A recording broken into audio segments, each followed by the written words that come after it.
Welcome to Future Shopper 2021, the fifth iteration of Wunderman Thompson Commerce's annual look into commerce trends.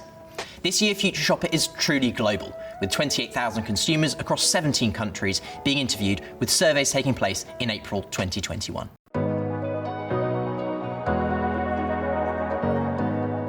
Let's start by looking at how the global COVID-19 pandemic affected online shopping. Global consumers were clear. Online shopping came to their rescue. And it was shoppers in APAC who felt online had come to their rescue most, led by Thailand, where over 90% of shoppers agreed. This feeling was strong in LATAM too, particularly in Brazil and Mexico, while it was Dutch consumers who felt least rescued by online. But does this mean that e-commerce will be more important to them in the future? The answer is a resounding yes, with 73% of global shoppers saying that e-commerce will be more important to them this year, and 62% of global shoppers saying that they will increase their use of digital channels in the future. Now, one of the questions we frequently get asked is whether changes to shopping habits will be temporary or permanent.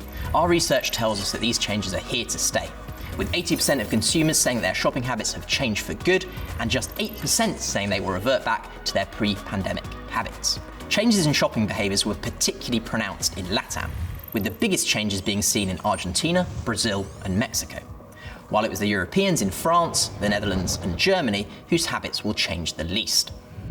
And we can see how that pandemic has shifted spend online for good. Consumers reported that prior to the pandemic, the online-offline split in their spending was 45% to 55%. In the midst of the pandemic, the online share of spend soared to 61%. But when asked what their shopping habits will be in the wake of lockdown measures easing, consumers are now saying their online spending will be 51%. These changes have been fueled by consumers' increased comfort with technology, 60% saying they now feel more comfortable with technology than they did before the pandemic. But it's not just this that is fueling increased online take-up. Another driver is fear about shopping in store. 41% of global shoppers said they were still frightened about physical shopping. Fear that will likely subside over time, but will leave a residual effect. Namely, more consumers are accustomed and happy with online purchasing. So are you saying that physical shopping is dead and that it's all going to be about online? Certainly not, according to our survey findings. 62% this year told us that they think it is important for a brand to have a physical store, an increase on the 51% who said the same last year. Moreover, 64% said they prefer to shop with brands that have both an online and offline presence. While one might imagine that it's the older generations who are clinging on to physical shopping, in fact, it's younger shoppers who are more interested in having better omnichannel options. But consumers aren't willing to put up with bad omnichannel experiences. Good enough is no longer good enough.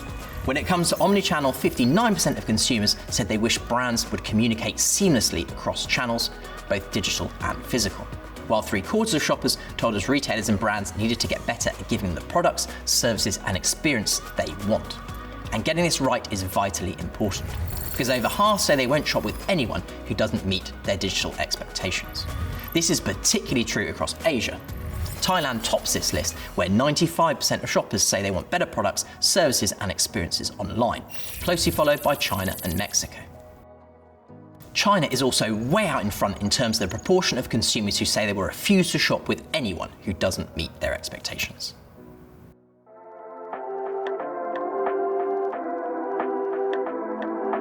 Now let's talk about the customer journey. And with 80% of global shoppers saying they want to move from product inspiration to purchase as quickly as possible in what we call compressed commerce, never has it been more important to understand how online shoppers shop, from inspiration to search to purchase. Let's begin with inspiration.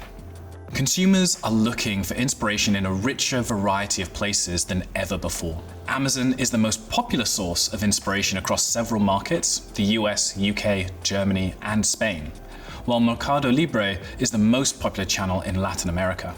A variety of marketplaces such as Tmall, Taobao, and Lazada are dominant in Asia. Clearly, marketplaces are no longer just transactional. They are doing a great job when it comes to inspiration.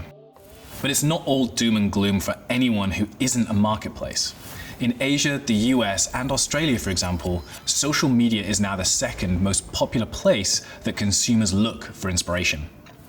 While in Latin America, social was named by just 3% fewer people than Mercado Libre in the first place.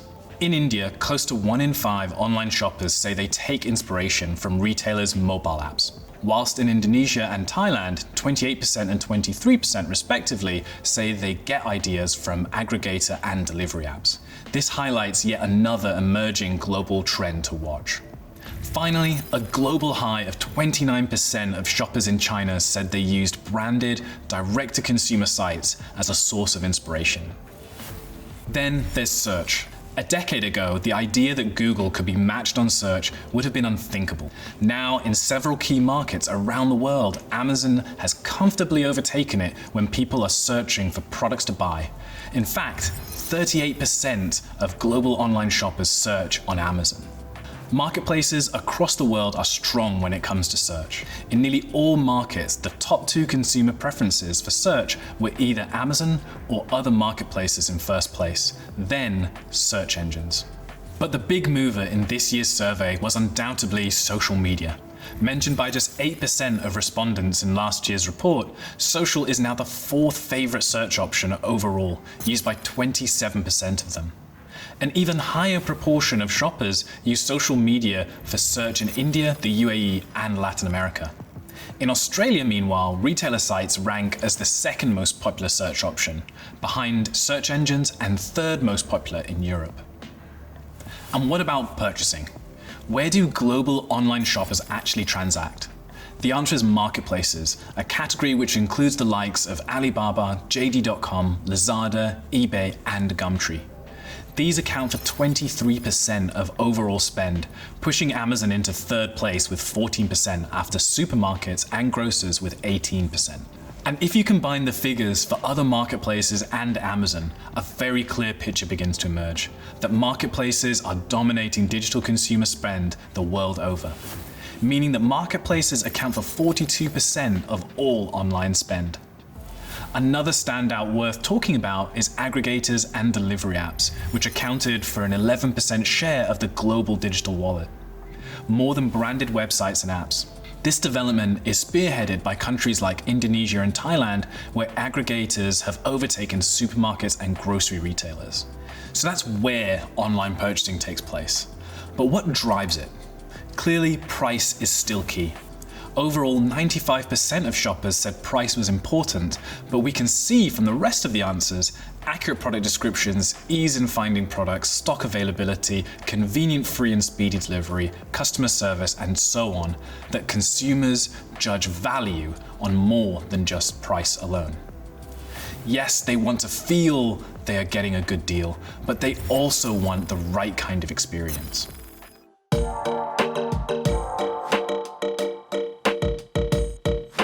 Let's now focus on D2C, an area where we saw a number of new entrants over the course of the last 18 months, including the likes of Heinz and PepsiCo. While direct-to-consumer channels accounted for 8% of all online spend, there are signs that D2C is on the rise. When asked where they were likely to buy a variety of items in the future, brand sites averaged 15% across all sectors, second only to marketplaces. Or to put it another way, if a consumer doesn't buy a product from a marketplace, they are most likely to buy it from a brand site. And there are some countries where brand sites rank even higher than marketplaces.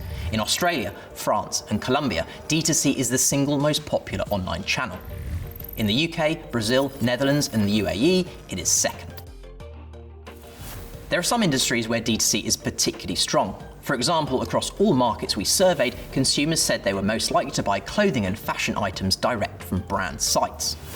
But when we asked consumers to rate which online shopping channel gave them the best experience, D2C only ranked 5th overall, with an average score of 6%, so clearly there is work to be done. But why would consumers buy directly from brands? What would encourage them to use D2C rather than another channel? The first answer was no surprise. 58% said a better price. However, price was mentioned by a much smaller proportion of people than last year, down from 77%. Suggesting brands are now competing on more than just price alone. And from the rest of the list, it's clear that shoppers are looking for great service. 51% cited free delivery, followed by free returns, and then fast and convenient delivery, both with 36%. But what would consumers change about online shopping? In line with the idea that service is becoming more important, the number one factor globally was faster delivery. And fulfillment, as we know, is a key battleground for commerce. When we asked specifically about what consumers would change about the delivery of products they ordered online, consumers wanted faster delivery, ahead of cheaper delivery, and more clarity on exact delivery times. And who's best at speedy delivery? Yeah, you guessed it, Amazon, with 36% of global shoppers identifying it as the best. But delivery speed is only really a concern for physical products. Increasingly, we see digital products and services being bought online. In fact, 33% of consumers' online spend now goes on digital products and services. In 2020, just over a third of shoppers told us they would prefer online purchases to be digital and instantly downloadable. This year, the figure increased to 46%. Digital products and services were particularly popular in markets such as India and China.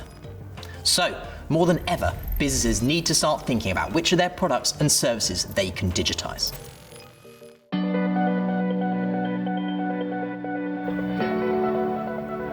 Now let's focus in on marketplaces. As we've already touched upon, marketplaces are where consumers make more than a third of their online purchases. In the APAC region, marketplaces account for a third of all purchases, led by Japan, where the figure is a massive 45%, and Thailand at 41%. These figures are far bigger than Amazon's biggest share in any single country, which is 33% in Germany. In Latin America, Mercado Libre commands the highest share of overall online sales with 19%. And which marketplace ranks as the best overall for experience? Amazon. 29% of global shoppers rated it as the best experience, way out in front of the other marketplaces in second. For some consumers, the concept of buying everything through one retailer might not be ideal, but 64% said they were excited by the prospect of buying everything from one retailer. Now, while we're talking about marketplaces, let's talk about their ever-increasing expansion into new categories, services, and sectors. Amazon's ambition to extend its digital service offering is clear. Sports broadcasting is one of those areas. But is it working out for Amazon? Well, so far so good, with 40% of consumers being impressed with Prime Video's coverage of sports. But what about something a little more sensitive like banking? We wanted to test the appetite for consumers to bank with their favoured marketplaces. Amazingly, more than half of consumers said they would be open to banking through these marketplaces, with 48% open to their other financial products. The idea of marketplaces as a financial provider is particularly popular in China, where 3/4 of people said they would consider banking and buying financial products from their favoured marketplace. But what about repeat purchasing? What is the role of loyalty in this omnichannel world? Well, clearly it's still important, as 72% of shoppers said the availability of a loyalty scheme influenced who they chose to purchase from. As in 2020, grocery and supermarket loyalty programs were the most popular, with half of shoppers saying they are a member of one. And when it came to Prime, 32% of consumers surveyed this year said they were Amazon Prime members. And while we're talking about Prime, let's touch upon its success. Prime locks consumers into a passionate sense of loyalty. In fact, Prime members make double the average number of purchases per month from Amazon than non-Prime members do, 6.63 versus 3.45. But you have to pay for it. Surely that's an issue. Well, not really. 79% of Prime members say Prime is good value for money. Arguably even better news for Amazon is the fact that half of non-Prime members think it sounds like good value too. With the marketplaces being so powerful, a question we have to ask ourselves is it time for everyone else to pack up their bags and go? To decide this, we wanted to know why shoppers would choose a retailer or brand over a marketplace. As expected, if consumers can get a cheaper price, then they would be happy not to use a marketplace. Interestingly, price is much less likely to tempt consumers away from the marketplaces in the world's 3 biggest consumer markets: China, India, and the US. The next most popular answer was more convenient delivery options. So if you can deliver in a more convenient way than the likes of Amazon or Alibaba, then you've got a chance. That's not easy though.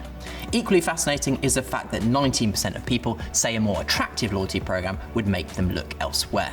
We also see factors like a better or more specialized product range, better personalization, and the existence of a physical store encouraging consumers away from the marketplaces. Can businesses also capitalize on the poor PR of some of the marketplaces? Quite possibly, because more than a half of consumers support the idea of Amazon paying more taxes. Feelings on this are particularly high in the US, the UK, and China. Finally, trust also seems to be an area to exploit. 21% of shoppers said they had encountered reviews they suspected were fake, and 18% said they had come across products they thought might be counterfeit.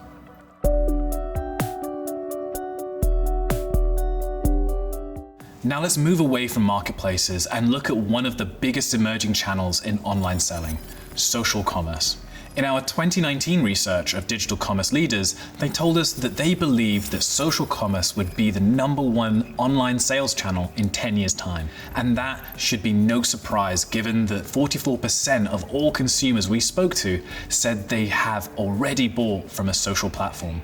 Elsewhere in APAC, buying directly through social media is already clearly a well-established trend, led by Thailand, where 74% of consumers said they had purchased from a social platform, followed closely by Indonesia and China, both with 69%. And if those numbers weren't impressive enough, 56% of online shoppers we spoke to said they intended to shop more through social platforms in the future. This feeling was strong across Latin America, where 81% intend to shop more through social, with similarly high figures in Thailand, China, and India. Again, the region where consumers are less enthusiastic about social commerce is Europe. In terms of what would persuade shoppers to engage with social commerce more, predictably, deals and discounts came top. In second place, 31% pointed to the ease of purchasing, suggesting that consumers don't yet see social commerce as being as frictionless as they'd like. Some other interesting feedback from consumers includes the fact that 24% of shoppers would like to see more consumer reviews on social. But which platforms are in the lead when it comes to social commerce? Facebook was the clear winner. Overall, 31% of people said Facebook was the social media platform they were most likely to buy from, and 32% rated it the best for social commerce. But these results change with age. For the 16 to 24-year-olds we spoke to, Facebook ranks only second. Top of the pile for this generation is Instagram, which 39% said they prefer to buy from, and 42% rate it as the best social commerce channel. However, in China, TikTok is the hottest social commerce ticket in town. There, TikTok accounts for a massive 68% of social purchases, and 70% of consumers rate it as the best channel for social commerce. And let's not forget the vital role that social media plays in influencing purchasing. When we asked who or what influences people's purchasing decisions, 21% of 16 to 24-year-olds worldwide said social media influencers and online bloggers, putting this second only to friends, who may well be influencing each other through social media anyway.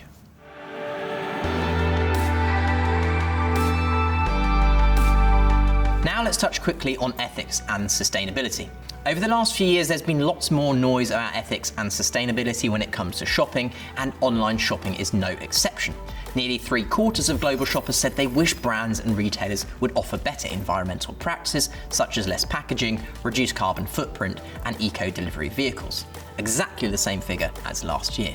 67% said they considered a company's ethics and morals when making purchase decisions, with 60% claiming they actively choose companies that are more environmentally responsible. Both noticeable increases from our 2020 Future Shopper figures.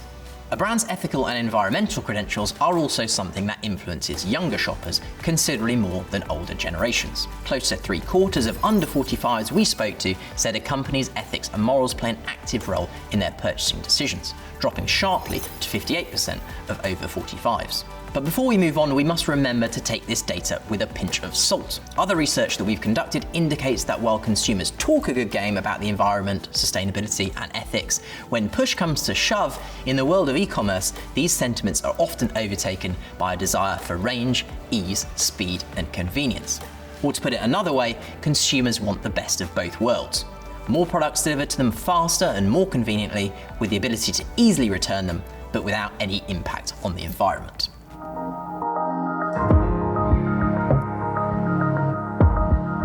And what about the future of commerce?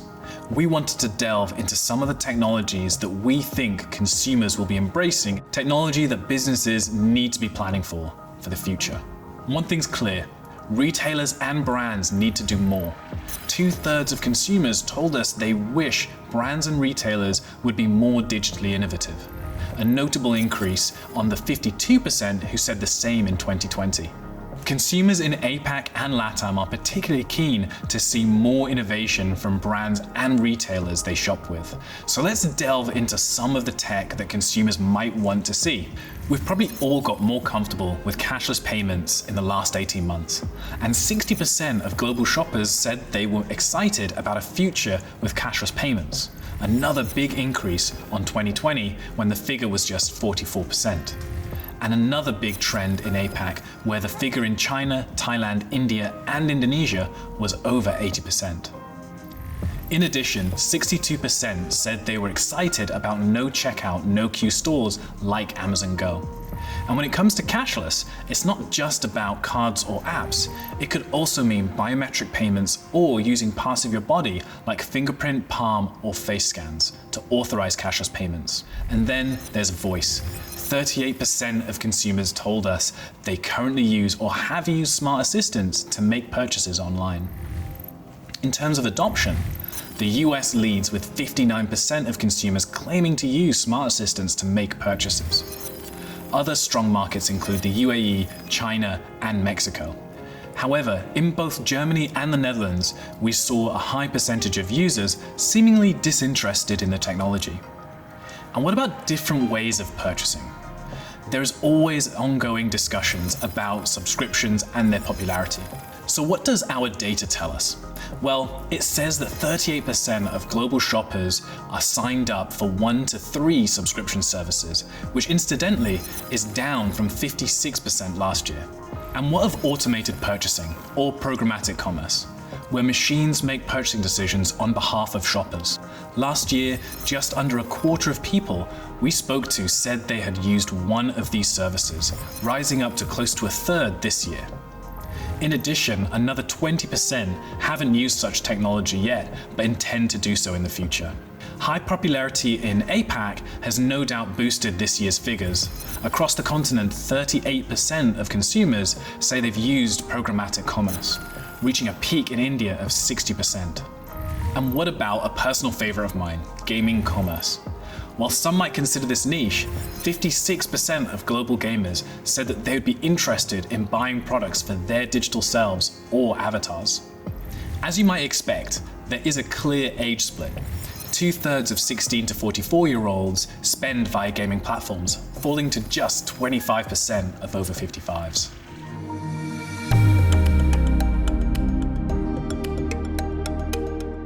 So what have we learned from our research? The COVID-19 pandemic will be seen as a tipping point for online commerce around the world. Consumers are spending more online compared to before the pandemic. They are feeling more comfortable about using digital tech as they shop. They plan to increase their use of digital commerce going forward, and their expectations about the experience they get are higher than ever. Wherever you look geographically, our findings show that marketplaces are leading the way, whether it be Amazon in the West, Tmall and Taobao and Lazada in APAC, and Mercado Libre in LATAM. But that's not the whole story. As much as the idea of buying everything from one place appeals to many consumers, marketplaces aren't the sum of what digital shoppers want. 2/3 still want the option of being able to buy from the same brand in-store as well as online. Throw in the fact that brand-owned direct-to-consumer channels appear to have enjoyed a surge in popularity, and the rise of aggregators and delivery apps, and you can see that brands and retailers will need to focus on honing balanced omni-channel commerce strategies.